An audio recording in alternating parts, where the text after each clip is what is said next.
Bismillahirrahmanirrahim. Assalamualaikum warahmatullahi wabarakatuh. Alhamdulillahirabbil alamin wal 'aqibatu lil muttaqin wala udwana illa 'alal zalimin.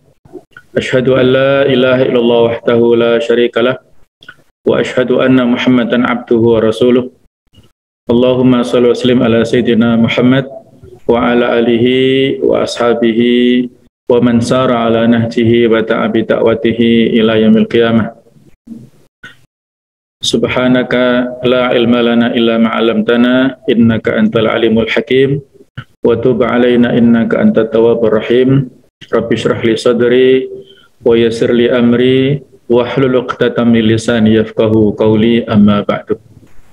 Para jamaah, Bapak Ibu sekalian rahimakumullah, marilah kita teruskan kisah Nabi Yusuf alaihissalam bagian yang kedua, di mana pada sesi sebelumnya telah kita ikuti bagaimana tipu daya konspirasi yang telah dilakukan oleh saudara-saudaranya Nabi Yusuf alaihissalam. Mereka berusaha untuk menyingkirkan Nabi Yusuf dengan diajak ke hutan dan dimasukkan ke sumur. Kemudian mereka melaporkan kejadian itu dengan cerita rekayasa yang sedemikian rupa. Mereka berbohong kepada ayahnya. Namun dalam hal ini Nabi Yakub alaihissalam dengan penuh kesabarannya. Nabi Yakub tahu sebenarnya mereka telah berbohong, tetapi dalam hal ini beliau bersabar, ya. Fasabrun jamil, ya. Maka kesabaran yang baik itulah kesabaranku, dan Allah sajalah yang dimohon pertolongannya terhadap apa yang kamu ceritakan. Jamaah sekalian, demikianlah perilaku Nabi yang bijaksana, yang meminta agar diberi kesabaran dan memohon pertolongan kepada Allah Subhanahu wa Ta'ala atas apa yang mereka lakukan terhadap anaknya. Selanjutnya, terdapat kafilah yang berjalan menuju ke Mesir, yaitu satu kafilah besar yang berjalan cukup jauh, sehingga dinamakan sayyarah. Semua kafilah itu menuju ke sumur. Mereka berhenti untuk menambah air dari dalam sumur itu. Mereka mengulurkan timba ke sumur, lalu Yusuf bergelantungan dengannya. Orang yang mengulurkannya mengira bahwa timbanya telah penuh dengan air, lalu ia menariknya. Tiba-tiba, oh, ini anak kecil, ya. Dikira air yang memenuhi timbanya, ternyata anak kecil yang diambil dari sumur itu. Di zaman itu ditentukan bahwa siapa yang menemukan sesuatu yang hilang, maka ia akan memilikinya. Demikianlah undang-undang yang ditetapkan saat itu. Mula-mula, orang yang menemukannya gembira, tetapi ia berpikir tentang tanggung jawab yang harus dipikulnya. Dan kemudian timbullah rasa khawatir dalam dirinya. Kemudian untuk menghindar darinya, ia menetapkan untuk menjualnya saat ia tiba di Mesir. Akhirnya, ketika ia sampai di Mesir, ia segera menjualnya di pasar budak dengan harga yang sangat murah, di mana ia dibeli oleh seorang lelaki yang mempunyai kepentingan dengannya. Jadi saat itu masih musim perbudakan, ya. Dijuallah Yusuf itu pada saat sampai di Mesir ke seorang majikan, seorang lelaki yang punya kepentingan dengannya. Kemudian datanglah kelompok orang-orang musafir, lalu mereka menyuruh seorang pengambil air, maka dia menurunkan timbanya. Dia berkata, oh, kabar gembira, ini seorang anak muda. Kemudian mereka menyembunyikan dia sebagai barang dagangan, dan Allah Maha mengetahui apa yang mereka kerjakan. Dan mereka menjual Yusuf dengan harga yang murah, yaitu beberapa dirham saja, dan mereka tidak tertarik hatinya kepada Yusuf. Dan orang Mesir yang membelinya berkata kepada istrinya, berikanlah kepadanya tempat dan layanan yang baik, Boleh jadi ia bermanfaat kepada kita atau kita pungut dia sebagai anak. Dan demikianlah kami berikan kedudukan yang baik kepada Yusuf di muka bumi, yaitu Mesir, dan agar kami ajarkan kepadanya takbir mimpi.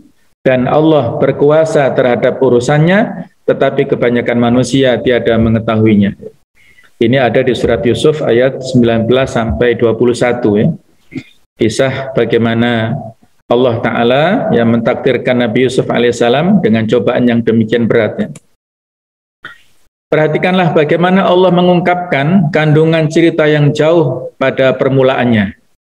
Wallahu ghalibun ala amrih walakin aktsarun nasi la ya'lamun. Inilah inti daripada rangkaian kisah Nabi Yusuf nantinya dari awal sampai akhir, bahwa Allah adalah maha berkuasa terhadap segala urusannya, tetapi kebanyakan manusia tiada mengetahuinya. Yusuf benar-benar diuji dengan ujian yang berat. Ia dimasukkan dalam sumur, ia dihinakan, ia dijauhkan dari ayahnya, ia diambil dari sumur, lalu menjadi budak yang dijual di pasar. Ia dibeli oleh seorang lelaki dari Mesir, lalu menjadi seseorang yang dimiliki oleh lelaki itu. Demikianlah cerita demi cerita telah dialaminya. Yusuf tampak tidak memiliki daya dan upaya. Demikianlah prasangka manusia manapun, tetapi hakikat selalu berlawanan dengan prasangka. Boleh jadi apa yang menurut persangkaan manusia itu buruk, tetapi dalam pandangan Allah itulah yang baik. Dan kebalikannya, boleh jadi menurut pandangan kita itu baik, tetapi menurut Allah itulah buruk. Asa an takrahu syai'a wa huwa khairul lakum wa asa an tuhibbu syai'a wa huwa syarrul lakum wallahu ya'lamu wa antum la ta'lamun. Yang dapat kita bayangkan adalah bahwa itu adalah sebuah tragedi, ujian dan fitnah. Allah Subhanahu wa taala pasti memenangkan urusannya. Dia akan memuluskan langkahnya meskipun banyak orang yang berusaha menghentikannya. Allah Ta'ala akan mewujudkan janjinya dan akan menggagalkan kejahatan orang lain. Allah telah menjanjikan kepada Yusuf bahwa ia akan dijadikan sebagai seorang nabi. Yusuf mendapatkan tempat pada orang yang membelinya tersebut, yaitu seorang bangsawan yang berkata kepada istrinya, hormatilah ia karena barangkali ia bermanfaat bagi kita, atau kita dapat menjadikannya sebagai anak. Ternyata jemaah sekalian, lelaki ini bukanlah orang sembarangan, tetapi ia seorang yang penting. Ia termasuk seseorang yang berasal dari pemerintah yang berkuasa di Mesir. Kita akan mengetahui bahwa ia adalah seorang menteri di antara menteri-menteri raja. Seorang menteri yang penting yang Al-Quran menyebutnya dengan istilah Al-Aziz. Orang-orang Mesir kuno terbiasa untuk menyebutkan sifat seperti nama atau identik dengan nama terhadap para menteri. Misalnya mereka mengatakan ini adalah Al-Aziz yang artinya adalah orang yang mulia. Ini adalah Al-Adil, orang yang adil. Ini adalah Al-Qawi, orang yang kuat, dan seterusnya. Alhasil, pendapat yang paling kuat adalah bahwa Al-Aziz ini kepala menteri di Mesir. Jadi jabatannya pada awalnya menteri biasa, tapi akhirnya beliau menjadi semacam perdana menteri, ya, kepalanya para menteri di Mesir pada akhirnya nanti. Demikianlah Allah Ta'ala menguatkan Yusuf di muka bumi. Ia terdidik di masa kecil di rumah seorang lelaki yang berkuasa, dan Allah Ta'ala akan mengajarinya takwil mimpi. Dan pada satu hari, raja akan membutuhkannya untuk menduduki jabatan di Mesir. Allah Ta'ala akan memenangkan urusannya, tetapi kebanyakan manusia tidak mengetahui. Jadi diulangi lagi ya. Allahu ghalibun ala amrihi walakinna aktsarun nasi la ya'lamun. Semua itu terwujud melalui suatu ujian berat yang dialami oleh Yusuf. Nabi Yusuf adalah orang yang paling tampan di masanya, di mana wajahnya mengundang decak kagum orang yang melihatnya. Sikapnya yang sopan dan penuh dengan keanggunan moral semakin menambah ketampanannya. Jadi secara zahir, secara fisik, beliau adalah seorang pemuda yang tampan, Secara akhlak moralnya itu juga memiliki akhlak yang baik. Jadi sudah lengkap ya. Hari demi hari berlalu, Yusuf pun semakin tumbuh besar. Allah berfirman di surat Yusuf ayat 22, "Walamma balagha asyuddahu atainahu hukma wa ilma wa kadzalika najzil muhsinin." Dan tatkala dia cukup dewasa, kami berikan kepadanya hikmah dan ilmu. Demikianlah kami memberi balasan kepada orang-orang yang berbuat baik. Yusuf diberi kemampuan untuk mengendalikan suatu masalah dan ia diberi pengetahuan tentang kehidupan dan peristiwa-peristiwanya. Ia juga diberi metode dialog yang dapat menarik simpati orang yang mendengarnya. Yusuf diberi kemuliaan sehingga ia menjadi pribadi yang agung dan tak tertandingi. Tuannya atau majikannya ini mengetahui bahwa Allah Ta'ala memuliakannya dengan mengirim Yusuf padanya. Ia mengetahui bahwa Yusuf memiliki kejujuran, kemuliaan dan istiqomah atau keteguhan lebih dari siapa yang pernah ditemuinya dalam kehidupan. Nah, sementara itu jemaah sekalian, istri Al-Aziz ini selalu mengawasi Yusuf. Ia duduk di sampingnya dan berbincang-bincang bersamanya. Ia mengamati kejernihan mata Yusuf. Lalu ia bertanya kepadanya dan mendengarkan jawaban dari Yusuf. Akhirnya kekagumannya semakin bertambah pada Yusuf. Al-Quran melukiskan kisah terakhir dari perjalanan cinta ini di mana si wanita itu mulai menggunakan siasat dan taktik untuk memperdaya Yusuf. Nah, ceritanya mulai menarik di sini ya. Betapa lika-liku ya seorang pemuda ya. Digambarkan di surat Yusuf ayat 2 dan 24 ya. Wa rawadathu allati huwa fi baitiha wa ghallaqatil dan wanita atau Zulaikha yang Yusuf tinggal di dalamnya menggoda Nabi Yusuf kemudian untuk menundukkan dirinya kepadanya. Kemudian wa ghallaqatil abwab, dia menutup pintu-pintu seraya berkata wa qalat hai talak, marilah ke sini. Qala ma'adallah. Nabi Yusuf menjawab, aku berlindung kepada Allah. Innahu rabbi. Hunya di sini bukan kembali kepada Allah ya, tetapi kembali kepada majikannya. Sesungguhnya tuanku ahsana mathwaya, telah memperlakukan aku dengan baik. Innahu la yuflihu dhalimun, sesungguhnya tidak akan beruntung orang-orang yang dolim. Walaqad hammat bihi, dan sungguh benar-benar telah bermaksud melakukan perbuatan itu, si wanita itu, kepada Yusuf, wa hamma biha, dan Yusuf pun bermaksud melakukan pula dengan wanita itu, laula arra'a burhana rabbi, seandainya dia tidak melihat tanda dari Tuhannya. Kadzalika linasrifa anhu su'a wal fahsya, yang demikian itulah agar kami memalingkan darinya kemungkaran dan kekejian. Innahu min ibadinal mukhlasin, sesungguhnya Yusuf itu termasuk hamba-hamba yang terpilih. Jemaah sekalian, ini adalah kalimat-kalimat yang begitu indah, yang sebenarnya kisah ini adalah merupakan kisah yang romantis dan penuh dengan drama ya. Tetapi Al-Quran menggambarkan sedemikian rupa betapa kita digiring dalam sebuah drama yang luar biasa ya. Yang mana kalau dilihat dari sisi ijaz lughawi atau dari sisi pendekatan kelebihan Al-Quran, mukjizat dalam hal bahasa ya. Yang dilakukan oleh wanita ini di dalam ayat ini itu ada 4 hal ya.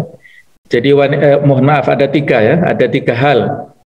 Warawadathu allati wa fi baitiha, ini yang pertama, wanita ini menggoda Nabi Yusuf yang mana dia tinggal di rumahnya untuk menundukkan dirinya kepadanya, ini yang kedua.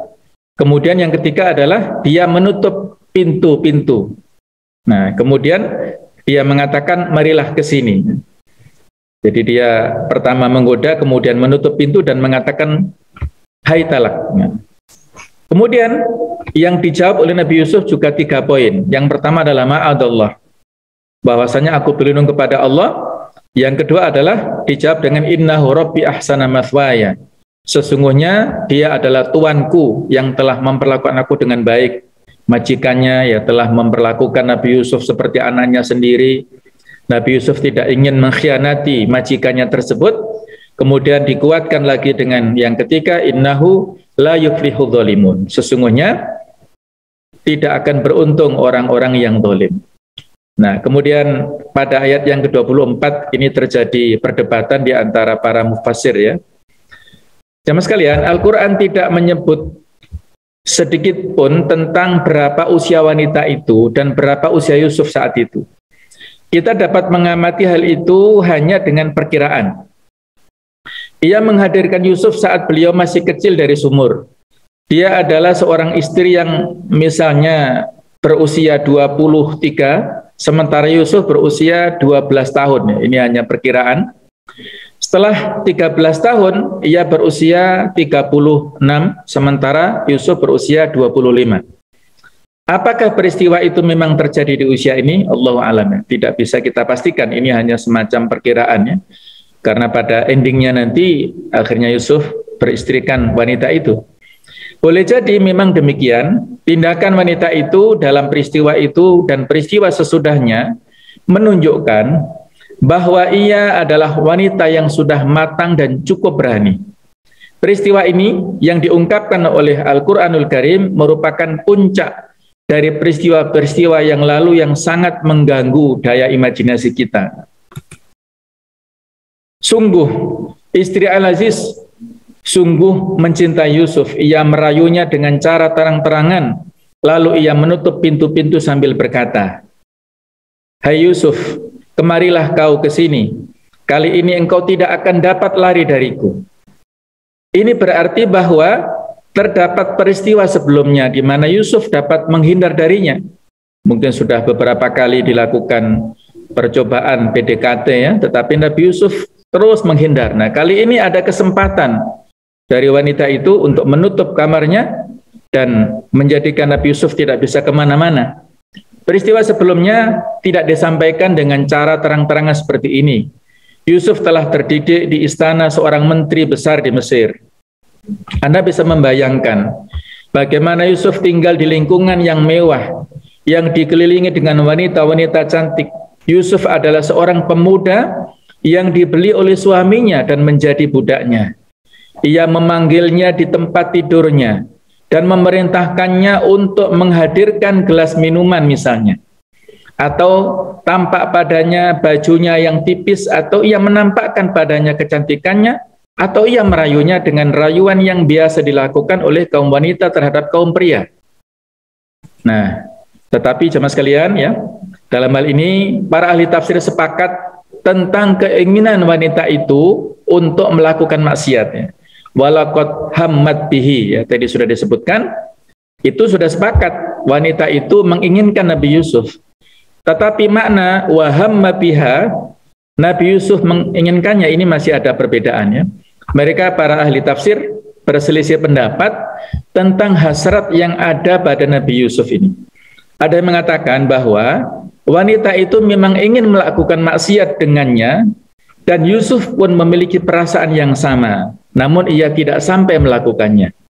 Karena ya menjadi laki-laki normal ya, bukan ada kelainan di sini. Masing-masing ini normal semua. Ada yang mengatakan lagi bahwa wanita itu berhasrat untuk menciumnya, dan Yusuf berhasrat untuk memukulnya. Nah, jadi yang ini penafsiran yang berbeda ya, versinya berbeda. Nah, ahli tafsir yang lain mengatakan ada pendapat lain yang mengatakan bahwa hasrat ini memang terdapat di antara mereka sebelum terjadinya peristiwa ini. Ia merupakan gerakan jiwa yang terdapat dalam diri Yusuf saat beliau menginjak usia puber. Kemudian Allah memalingkannya darinya. Dan sebaik-baik tafsir yang cukup menenangkan saya, ini saya ambilkan dari Qasasul Anbiya ya, karangan Al-Imam Ibnu Katsir. Beliau mengatakan bahwa di sana terdapat pendahuluan dan pengakhiran dalam ayat tersebut. Jadi ini merupakan rangkaian ya. Diceritakan bahwa Abu Hatim berkata, bahwasanya aku ini agak tertutup ya, jadi susah membacanya. Di situ kelihatan ya.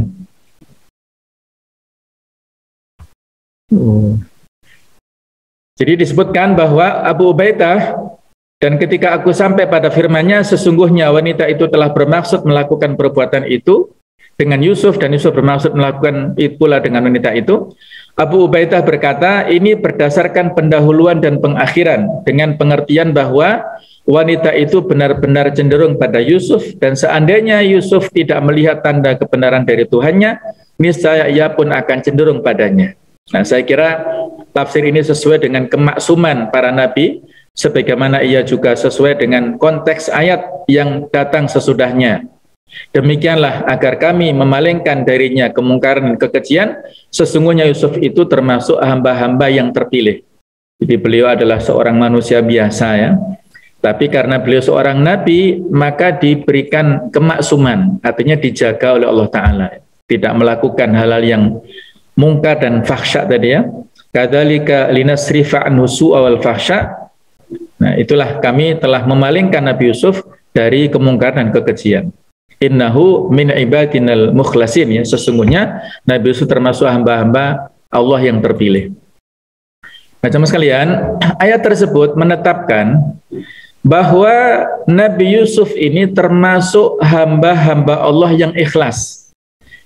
Pada saat yang sama menetapkan juga kebebasannya dari pengaruh kekuasaan setan. Allah berkata pada iblis pada hari penciptaan, Inna ibadi laisa laka alaihim sultanun illa manittaba'aka minal ghawin. Sesungguhnya hamba-hambaku tidak ada kekuasaan bagimu terhadap mereka, kecuali orang-orang yang mengikuti kamu, yaitu orang-orang yang sesat ya. Al-Hijr ayat 42. Jadi di sini mau menegaskan ya bahwasanya iblis tidak mampu menggoda hamba-hamba Allah yang mukhlasin. Jadi ada makom yang lebih tinggi antara mukhlas dan mukhlis. Kalau orang mukhlis itu orang yang ikhlas, kalau orang mukhlas itu adalah orang yang diberi keikhlasan oleh Allah Ta'ala, dijaga ya, dipilih oleh Allah Ta'ala. Dan Nabi Yusuf ini innahu min ibadinal mukhlasin. Dia adalah hamba Allah yang terpilih, yang diberikan keikhlasan sehingga tidak mampu digoda oleh setan ini. Nah, selama Yusuf termasuk hamba-hambanya yang ikhlas, maka ia akan tersucikan dari berbagai dosa. Ini tidak berarti bahwa Yusuf sunyi atau jauh dari perasaan kejantanan, dan ini juga tidak berarti bahwa Yusuf berada dalam kesucian para malaikat, di mana mereka tidak terpengaruh dengan daya tarik materialis atau pendawi. Dia manusia biasa, makan minum seperti kita, juga berjalan seperti manusia. Dia manusia biasa yang punya sisi kemanusiaan ya, dan bukan malaikat. Jadi ini adalah sebuah hal yang lumrah, yang normal ya. Namun ini berarti bahwa beliau menghadapi godaan yang cukup lama, dan beliau mampu untuk melawannya, dan jiwanya tidak cenderung padanya. Kemudian beliau dibimbing dan ditenangkan oleh ketakwaannya, yang mampu melihat tanda-tanda kebenaran dari Tuhannya. Apalagi Yusuf adalah putra Yakub, seorang nabi, putra Ibrahim, kakek para nabi, dan kekasih Allah Subhanahu wa Ta'ala. Jadi ada perasaan ataupun ingat terhadap nasabnya ya. Dia adalah seorang yang keturunan yang soleh, kakeknya juga soleh, dan seterusnya. Maka inilah yang menjadi semangat Nabi Yusuf untuk istiqomah dalam kebaikan ya, tidak tergoda oleh rayuan-rayuan wanita itu. Nah, teman sekalian, di surat Yusuf ayat 25 sampai 29 ini dilanjutkan ya, kisah ini dalam Al-Quran yang artinya dan keduanya berlomba-lomba menuju pintu, dan wanita itu menarik baju gamis Yusuf dari belakang hingga koyak, sobek, dan kedua-duanya ternyata tiba-tiba mendapati suami wanita itu ada di muka pintu ya. Betapa kagetnya. Wanita yang sedang mabuk cinta kepada Yusuf itu melihat suaminya muncul di tengah-tengah peristiwa itu. Ia segera menggunakan kelicikannya. Jelas sekali bahwa di sana terdapat pergulatan. Yusuf tampak gemetar dengan penuh rasa malu, dan butiran-butiran keringat mengalir dari keningnya. Sebelum suaminya membuka mulutnya untuk mengawali pembicaraan, ternyata wanita itu mendahuluinya dengan melontarkan tuduhan kepada Yusuf. Jadi wanita itu menfitnah dulu kepada Yusuf. Wanita itu berkata, apakah pembalasan terhadap orang yang bermaksud berbuat serong dengan istrimu selain dipenjarakan atau dihukum dengan azab yang pedih? Jadi coba kita lihat ya bagaimana tipu daya ataupun fitnah yang disampaikan oleh istri Al-Aziz ini. Ia menuduh Yusuf telah merayunya. Jadi membolak-balikkan fakta ya. Ia mengatakan bahwa Yusuf berusaha memperkosanya. Yusuf memandangi wanita itu dengan kepolosan dan kesabaran. Sebenarnya Yusuf berusaha menyembunyikan rahasia wanita itu. Namun ketika ia mulai menuduhnya, memfitnahnya, maka Yusuf terpaksa mempertahankan dirinya. Yusuf berkata, dia menggodaku untuk menundukkan diriku kepadanya. Maka kini giliran si suami untuk menunjukkan reaksinya. Kami kira ini adalah semacam prediksi ya dari Ibnu Katsir ya. Ia berkata begini, pelankanlah suara kalian berdua. Sesungguhnya di rumah ini terdapat banyak budak dan pembantu. Ini adalah masalah khusus. Nah, kepala menteri itu adalah seorang tua yang terkesan tenang dan tidak gampang emosi. Peristiwa ini terjadi di kalangan kelompok masyarakat yang bergaya hidup mewah, bukan kaum tradisional, sehingga mereka cenderung menggunakan cara-cara yang bijak dan terbaik dalam menyelesaikan masalah. Kemudian kepala menteri itu duduk dan mulai mengusut kejadian itu. Ia bertanya kepada istrinya dan juga bertanya kepada Yusuf. Kemudian orang yang ada di dekat wanita itu berkata, ini saksinya ya yang menyampaikan usulan. Sesungguhnya kunci persoalan ini terletak pada pakaian Yusuf. Jika pakaiannya robek dari depan, maka ini berarti Yusuf memang ingin memperkosa wanita itu. Wanita itu akan merobek pakaian Yusuf untuk mempertahankan dirinya. Nah, tetapi kemudian si suami berkata, lalu bagaimana jika pakaiannya robek dari belakang? Nah, maka seorang penengah dari keluarganya berkata, maka ini berarti wanita itu yang merayunya. Jadi kunci dari peristiwa ini ada pada pakaian Yusuf. Akhirnya jamaah sekalian, ya pakaian itu berpindah dari satu tangan ke tangan yang lain. Kemudian seorang penengah dari keluarganya mengamati pakaian itu, lalu ia mendapatinya dalam keadaan robek dari belakang. Selanjutnya, kepala menteri itu pun melihatnya dan ia juga mendapatinya dalam keadaan robek dari belakang. Maka secara otomatis tuduhan itu dibalikkan pada istrinya sendiri. Allah Ta'ala menceritakan peristiwa ini dalam firman-Nya, yang artinya dan seorang saksi keluarga wanita itu memberikan kesaksiannya. Jika baju gamisnya itu koyak di muka, maka wanita itu benar, dan Yusuf termasuk orang-orang yang dusta. Dan jika baju gamisnya itu koyak di belakang, maka wanita itulah yang berdusta, dan Yusuf termasuk orang-orang yang benar. Maka tatkala suami wanita itu melihat baju gamis Yusuf terkoyak di belakang, berkatalah ia, sesungguhnya kejadian itu adalah tipu daya kamu, sesungguhnya tipu daya kamu adalah besar. Jadi dia akhirnya berbalik menyalahkan kepada istrinya sendiri yang telah membolak-balikkan fakta. Nah, jemaah sekalian, ketika si suami memastikan pengkhianatan istrinya, ia tampak tenang saja dan tidak menunjukkan emosi yang berlebihan, tidak meledak-ledak. Bahkan ia tidak berteriak dan tidak marah. Aturan kelompok terpandang saat itu memaksanya untuk menyikapi suatu persoalan dengan penuh ketenangan dan kelembutan. Ia berkata, sesungguhnya ini adalah bagian dari tipu daya kalian, hai para wanita. Ia menisbatkan apa yang dilakukan oleh istrinya kepada tipu daya yang umumnya dikerjakan oleh para wanita. Jadi ini memberikan bahasa yang halus ya. Ia menegaskan bahwa tipu daya para perempuan umumnya sangat besar atau berbahaya. Tidak langsung menyalahkan kepada istrinya, tetapi menisbatkan kepada tipu daya para wanita pada umumnya. Kemudian ia menoleh pada Yusuf sambil berkata, "Hai Yusuf, berpalinglah dari masalah ini.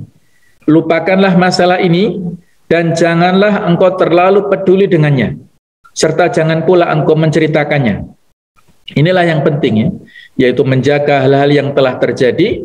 Kami tidak ingin masalah ini akan mencuat di permukaan. Jadi bagaimanapun juga si Al-Aziz ini menjaga citra keluarganya ya. Ini adalah kesalahan daripada istrinya, maka juga menjadi tanggung jawabnya. Maka Nabi Yusuf diperintah untuk merahasiakan, jangan sampai mencuat ke orang lain.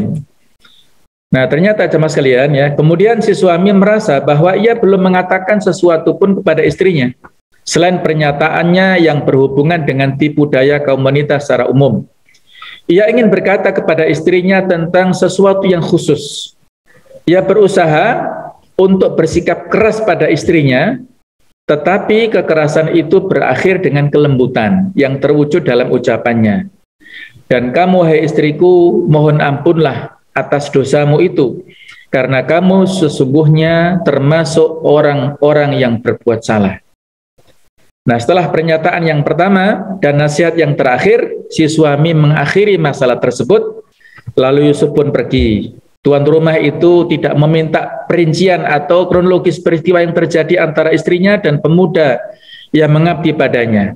Yang ia minta adalah agar pembicaraan ini ditutup sampai di sini saja. Jadi tidak ada klarifikasi, penjelasan. Dia tidak ingin tahu lebih detail bagaimana kisah sebelumnya secara rinci, tidak. Cukup diakhiri sampai di sini ya. Tetapi masalah ini sendiri meskipun terjadi di kalangan masyarakat yang terpandang, tidak dapat begitu saja ditutup. Alhasil masalah tersebut akhirnya tersebar kemana-mana. Peristiwa itu tersebar dari satu istana ke istana penguasa saat itu. Kemudian wanita-wanita yang tinggal di istana itu mulai ramai, menjadikannya sebagai bahan cerita ya. Mungkin sekarang seperti gosip lah gitu ya, menjadi bahan pembicaraan. Kemudian masalah itu pun tersebar di penjuru kota. Nah, itulah digambarkan di surat Yusuf ayat 30. Wa qala nisbatun fil madinah timra'atul aziz turawitu fataha an nafsih qad syaghafaha hubba inna lanaraha fi dhalalim mubin. Dan wanita-wanita di kota itu berkata, istri Al-Aziz menggoda bujangnya untuk menundukkan dirinya kepadanya. Sesungguhnya cintanya kepada bujangan itu adalah sangat mendalam. Sesungguhnya kami memandangnya dalam kesesatan yang nyata. Jadi inilah kurang lebih inti gosip yang disampaikan oleh para wanita itu. Mereka kasak kusuk di sana sini ya, ngomongin tentang Imra'atul Aziz ini, wanita atau istri sang Aziz ini. Di sini, teman-teman sekalian, kita mengetahui bahwa yang dimaksud wanita dalam kasus Roman itu adalah istri Al-Aziz, dan bahwa lelaki itu yang membeli Yusuf dari Mesir itu adalah seorang menteri di Mesir, yakni seorang pembesar atau tokoh atau ketua dari para menteri yang kita sebut Perdana Menteri tadi. Barangkali ketika membeli Yusuf ia masih menjadi menteri biasa, lalu setelah ia naik jabatan dan sekarang ia menjadi kepala menteri di Mesir. Jadi bukan main-main ya. Artinya si wanita ini pun juga bukan wanita biasa, dia wanita yang terhormat, dia wanita yang punya peradaban ya, punya etika, tapi sampai terjerat ya hatinya ataupun terpaku hatinya kepada Yusuf alaihissalam. Nah, akhirnya jemaah sekalian, berita tersebut berpindah dari satu mulut ke mulut yang lain, dan dari satu rumah ke rumah yang lain, sehingga sampailah berita itu ke telinga istri Al-Aziz ini. Barangkali dikatakan kepadanya, penduduk kota banyak yang membicarakan kisah romantismu. Ia berkata, seolah-olah nggak tahu ya, kisah romantisku dengan siapa? Dikatakan padanya, ya dengan Yusuf. Ia berkata, aku memang tidak dapat memungkiri bahwa aku mencintainya. Dikatakan kepadanya, semua istri menteri membicarakan tentang kecenderunganmu padanya. Ia berkata, apa yang mereka katakan? Dikatakan kepadanya, sungguh engkau berada di dalam kesesatan yang nyata. Ia berkata mulai tampak emosinya. Kesesatan apa? Siapa yang mengatakan bahwa aku tersesat? Tidakkah wanita-wanita itu pernah melihat bagaimana si Yusuf? Apakah mereka mengetahui daya tariknya? Siapa mereka itu yang mengatakan demikian? Sebutkanlah padaku nama-nama wanita yang banyak bicara itu. Jadi sudah mulai emosi ya. Bagaimana dia disudutkan, akhirnya membela dirinya dan ingin tahu siapa wanita-wanita yang telah menggosipnya itu. Nah, akhirnya jemaah sekalian ya, istri Al-Aziz terdiam sebentar dan tampaknya ia sedang berpikir. Kemudian ia telah menetapkan sesuatu dan memerintahkan untuk mendatangkan para juru masak. Akhirnya para juru masak datang ke istana. Ia memberitahu kepada mereka bahwa ia akan menyiapkan suatu jamuan besar di istana. Ia telah memilih berbagai macam hidangan dan minuman. Ia telah memerintahkan agar diletakkan pisau-pisau yang tajam di sebelah buah-buah apel yang dihidangkan. Dan hendaklah juga diletakkan kain putih atau handuk putih di sebelah wadah atau piring-piring yang di situ diletakkan apel. Juga diletakkan bantal-bantal yang memang saat itu menjadi tradisi masyarakat timur. Kemudian ia mengundang kaum Hawa, para wanita yang membicarakan petualangan cintanya dengan Yusuf. Akhirnya datanglah hari jamuan itu. Sudah direncanakan, sudah disiapkan sedemikian rupa, datanglah hari perjamuan itu. Wanita-wanita dari kalangan masyarakat elit segera berdatangan menuju ke istana kepala menteri. Istri Al-Aziz memanfaatkan acara itu sebagai kesempatan emas untuk menunjukkan seorang pemuda yang paling tampan dan paling mengagumkan. Nah, akhirnya undangan tersebut dibatasi hanya dari kalangan wanita mereka saja, lebih leluasa dan lebih bebas untuk mendengarkan cerita, untuk mengobrol. Mereka duduk dan bersandar di atas bantal-bantal sambil makan dan minum. Pesta jamuan itu terus berlangsung, di mana dihidangkan di atasnya makanan yang istimewa dan minuman yang dingin dan sangat menyenangkan orang yang melihatnya. Tempat pesta itu dipenuhi dengan berbagai macam komentar dan berbagai macam canda tawa. Kami kira bahwa setiap wanita yang hadir di tempat itu sengaja menahan lidahnya agar jangan sampai menyentuh kisah Yusuf. Jadi mereka walaupun sangat penasaran ya dengan bagaimana kisah Yusuf itu, mereka menahan diri, menahan supaya nggak bertanya ya. Sebenarnya mereka semua mengetahui bahwa peristiwa yang terjadi antara Yusuf dan wanita Perdana Menteri itu, tetapi mereka sengaja menyembunyikannya seakan-akan mereka tidak mengetahuinya, supaya tidak menyinggung perasaan tuan rumah ya. Karena mereka dijamu dengan jamuan yang sangat mewah, mereka tidak ingin menyinggung perasaan tuan rumah. Demikianlah aturan main yang biasa dipegang oleh kalangan elit dari masyarakat saat itu. Nah, namun jemaah sekalian, justru istri Al-Aziz inilah sebagai tuan rumah menggugah mereka. Dan ia justru membuka persoalan tersebut. Yang memulai malah beliau ini. Aku mendengar wanita-wanita yang mengatakan bahwa aku jatuh cinta kepada seorang pemuda yang bernama Yusuf. Tiba-tiba keheningan yang menyelimuti meja itu runtuh dan tangan-tangan para undangan itu nyaris lumpuh dengan pertanyaan si istri Al-Aziz ini. Akhirnya istri Al-Aziz benar-benar mencuri kesempatan itu. Ia bercerita sambil memerintahkan para pembantunya untuk menghadirkan apel. Aku mengakui bahwa memang Yusuf seorang pemuda yang mengagumkan. Aku tidak mengingkari bahwa aku benar-benar mencintainya. Dan aku telah mencintainya sejak dahulu, kata istri Al-Aziz dengan nada serius. Kemudian wanita-wanita itu mulai mengupas apel. Saat itu peradaban di Mesir telah mencapai puncak yang jauh, di mana gaya hidup mewah menghiasi istana-istana. Pengakuan istri Al-Aziz ini menciptakan suatu kedamaian umum di ruangan itu. Jika istri Al-Aziz saja mengakui bahwa ia memang jatuh cinta kepada Yusuf, maka pada gilirannya mereka pun berhak untuk mencintainya. Meskipun demikian, mereka mengisyaratkan bahwa seharusnya istri Al-Aziz tidak cenderung pada Yusuf, justru sebaliknya. Ia harus menjadi tempat cintanya. Ya, seharusnya Nabi Yusuf yang mencintai istrinya itu. Seharusnya ia yang dikejar oleh pria, bukan sebaliknya. Istri Al-Aziz mengangkat tangannya, memberikan isyarat agar Nabi Yusuf masuk dalam ruangan itu. Kemudian Yusuf masuk di ruang makan itu. Ia dipanggil oleh majikannya, kemudian ia pun datang. kaum wanita masih mengupas buah dan belum lama Yusuf memasuki ruangan itu, sehingga terjadilah apa yang dibayangkan oleh istri Al-Aziz ini. Terjadilah apa yang akan terjadi. Tamu-tamu wanita itu tiba-tiba membisu. Sungguh mereka tercengang ketika menyaksikan wajah yang bercahaya, yang menampakkan ketampanan yang luar biasa, ketampanan malaikat.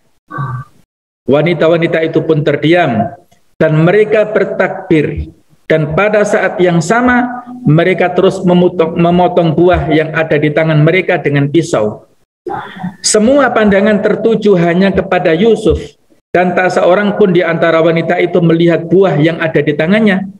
Akhirnya wanita-wanita itu justru memotong tangannya sendiri, namun mereka tidak lagi merasakannya. Sungguh kehadiran Yusuf di tempat itu sangat mengagumkan mereka, sampai pada batas mereka tidak merasakan sakit dan keluarnya darah dari tangan mereka sendiri. Subhanallah ya. Salah seorang wanita berkata dengan suara yang pelan, Subhanallah, Maha Suci Allah. Wanita lain mengatakan dengan suara lembut yang menampakkan keheranannya, ini bukan manusia biasa. Wanita lain memberikan komentar, in hadza illa malakun karim, ini tiada lain adalah seorang malaikat yang mulia. Tiba-tiba istri Al-Aziz berdiri dan berkata, inilah dia, orang yang kalian cela aku karena daya tariknya. Memang tidak aku pungkiri bahwa aku pernah merayunya dan menggodanya untuk diriku. Di hadapan kalian ada handuk-handuk putih untuk membalut luka. Sungguh kalian telah dikuasai oleh Yusuf, maka lihatlah apa yang terjadi pada tangan-tangan kalian. Akhirnya pandangan mereka sekarang berpindah dari Nabi Yusuf ke jari-jari mereka yang terpotong oleh pisau yang tajam, di mana mereka tidak lagi merasakannya. Nah, kami kira Yusuf melihat atau memandang ke bawah tanah atau mengarahkan pandangannya ke depannya tanpa ada maksud tertentu ya. Tetapi ketika disebut ada darah yang keluar di sekitar tempat jamuan itu, maka ia pun melihat ke arah tempat jamuan itu. Yusuf dikagetkan dengan adanya darah yang mengalir di sekitar buah apel yang keluar dari jari-jari wanita itu. Yusuf segera mendatangkan perban dan air seperti biasa yang dilakukan pemuda yang bekerja di istana. Kami kira bahwa istri Al-Aziz berkata saat Yusuf memerban luka yang diderita oleh para wanita, sungguh aku telah menggodanya, namun ia mampu menahan dirinya. Jika dia tidak menaati apa yang aku perintahkan kepadanya, niscaya dia akan dipenjarakan dan dia akan termasuk golongan orang-orang yang hina. Ya, teman sekalian, kami kira Yusuf tidak menghiraukan ucapannya dan tidak mengomentarinya. Beliau adalah seorang nabi, tetapi tragedi wanita tersebut adalah bahwa ia mencintai seorang nabi. Kami kira juga bahwa wanita-wanita itu menggodanya pada saat mereka hadir di tempat jamuan. Salah seorang yang sangat cantik berkata kepada Yusuf saat beliau membalut lukanya, sungguh sekedar engkau memandang tanganku, hai Yusuf, itu sudah cukup bagiku untuk mengobati jariku yang terpotong. Atau ada wanita lagi yang mengatakan padanya, Yusuf, tidakkah engkau menginginkan seorang perempuan yang akan membersihkan sepatumu dan akan mencuci pakaianmu dan yang akan mengabdi kepadamu? Jadi godaan-godaan lah wanita-wanita yang menggoda Nabi Yusuf ini ya, Masya Allah. Barangkali wanita-wanita yang hadir di pesta zaman itu memiliki berbagai macam cara untuk menggoda. Mungkin sebagian mereka menggunakan senjata mata atau senjata bulu mata atau senjata fisik untuk mendapatkan Yusuf. Kita tidak mengetahui secara pasti apa yang terjadi di tempat jamuan itu. Bukanlah daya khayal kita. Biarkanlah daya khayal kita mengembara dan menggambarkan apa yang sebenarnya terjadi. Tampak bahwa berbagai godaan ditujukan kepada Yusuf dari wanita-wanita yang hadir dan diundang di acara itu. Tetapi jamaah sekalian, inilah sikap yang luar biasa yang disampaikan Nabi Yusuf ya. Beliau berdiri tengah ujian yang berat ini dan dengan penuh keheranan mengatakan, Yusuf berkata, Rabbi sijnu ahabbu ilayya mimma yad'unani ilaihi. Wahai Tuhanku, penjara lebih aku sukai daripada memenuhi ajakan mereka kepadaku. Ya, luar biasa. Inilah sebuah perjuangan luar biasa dari seorang pemuda ya. Semua wanita yang ikut serta dalam undangan tersebut mencoba untuk menundukkan Yusuf, dengan menggunakan lirikan, gerakan-gerakan tertentu atau isyarat atau dengan bahasa yang jelas. Nabi Yusuf memohon pertolongan Allah agar ia diselamatkan dari tipu daya mereka. Ia berdoa kepada Allah sebagai seorang manusia yang mengenal kemanusiaannya dan tidak terperdaya dengan kemaksumannya dan kenabiannya. Ia berdoa kepada Allah agar memalingkan tipu daya mereka darinya, sehingga ia tidak cenderung kepada mereka dan kemudian mereka menjadi orang yang bodoh. Allah mengabulkan doanya, kemudian tangan-tangan yang terputus mulai merasakan kesakitan dan Yusuf meninggalkan ruang makan itu. Setiap wanita sibuk memerban lukanya dan masing-masing mereka berpikir tentang alasan apa yang mereka sampaikan ketika suami mereka bertanya tentang tangan mereka yang terpotong itu dan di mana peristiwa itu terjadi. Ya, jadi nggak tahu kalau nanti pulang ke rumah ditanya oleh suaminya alasannya apa ya. Ya. Itulah ya kisah Nabi Yusuf alaihissalam, luar biasa ya. Inilah kisah Al-Quran ya. Ini bukan roman picisan ya, bukan. Tapi ini adalah kisah Al-Quran yang dibahasakan oleh Imam Ibnu Katsir dalam kitabnya Qashasul Anbiya. Mudah-mudahan ada manfaatnya. Insya Allah kita lanjut pada episode yang akan datang ya. Subhan bihamdika asyhadu alla ilaha illa anta astaghfiruka wa atubu ilaik. Wassalamualaikum warahmatullahi wabarakatuh.